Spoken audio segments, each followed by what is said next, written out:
touchdown here in the beautiful and very romantic city of Verona, Italy. Over the next 48 hours, I'm going to take you guys with me as I show you the very best of Shakespeare's Verona, why this is one of the most romantic cities in Italy, and why everyone should put Verona on their bucket list.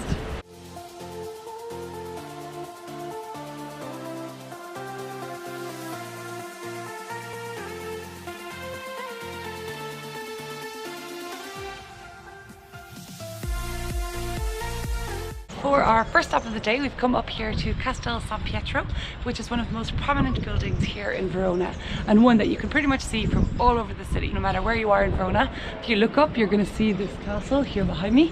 It's a nice little bit of a hike up, and there are spectacular panoramic views of the city. The original Castel San Pietro was built in 1398, but sadly it was destroyed in the 1800s and was never actually rebuilt.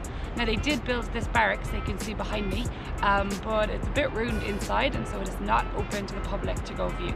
You can walk up to the top of the hill, however, and enjoy panoramic views of Verona.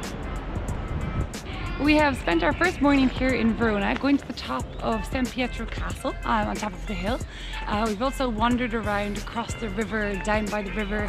We checked out Romeo's house, apparently from Romeo and Juliet story. As you can see behind us here, the statue of Garibaldi. And now we are off to have a traditional Italian lunch. So we found this cute little cafe for lunch called Cafe Viviani.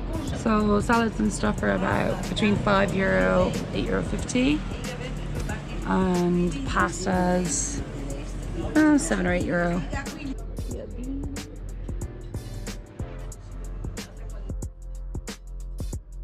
It's very acceptable here in Italy to have Aperol Spritz at lunchtime. We've just got our tickets for one of the highest towers here in Verona, and you do have the option to walk up the steps. I think there's over 300 of them to the very top if you like, or you can get the escalator. So we decided to be lazy and get the escalator? Elevator. So I just get the elevator.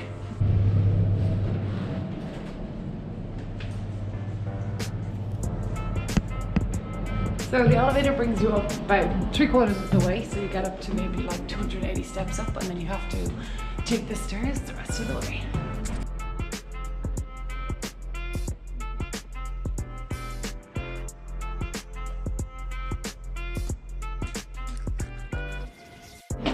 So these are the bells, and they rang on the half hour and on the hour, every hour.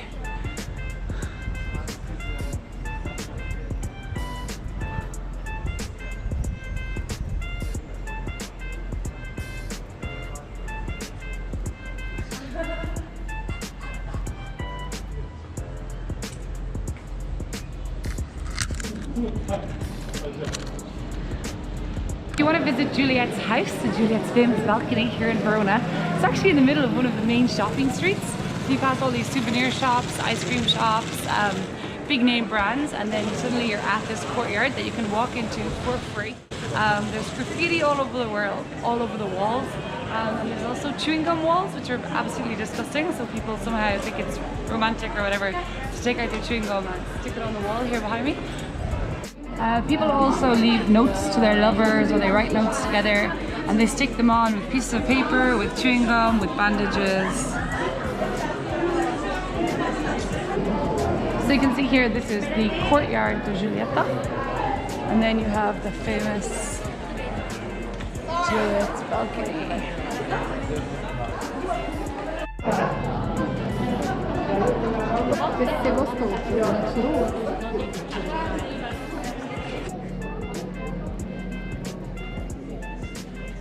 Right now we are in the Arena di Verona, which is one of the most famous sites here in Verona city.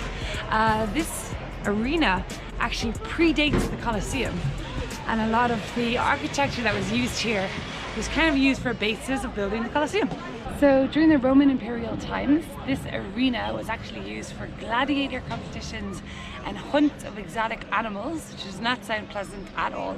So up to 30,000 people would pay to come here, sit inside this arena and watch down on the stage in the middle area behind us. Some people would pay to come here, sit inside this arena and watch down on the stage in the middle area behind us people fighting, or people fighting with people, or people fighting with exotic animals, which does not sound very nice at all.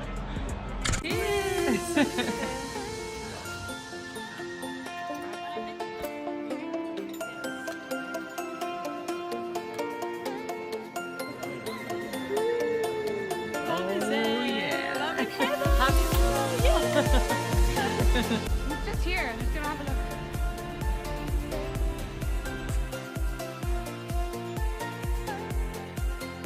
We've come here to the ancient Roman theatre. I'm with my friend Dan, a fellow travel blogger. So I heard this was one of the other great archaeological sites to see here in Verona, besides the arena and of course the Castel San Pietro at the top of the hill. So yeah, we've just come here to check it out and show you guys around.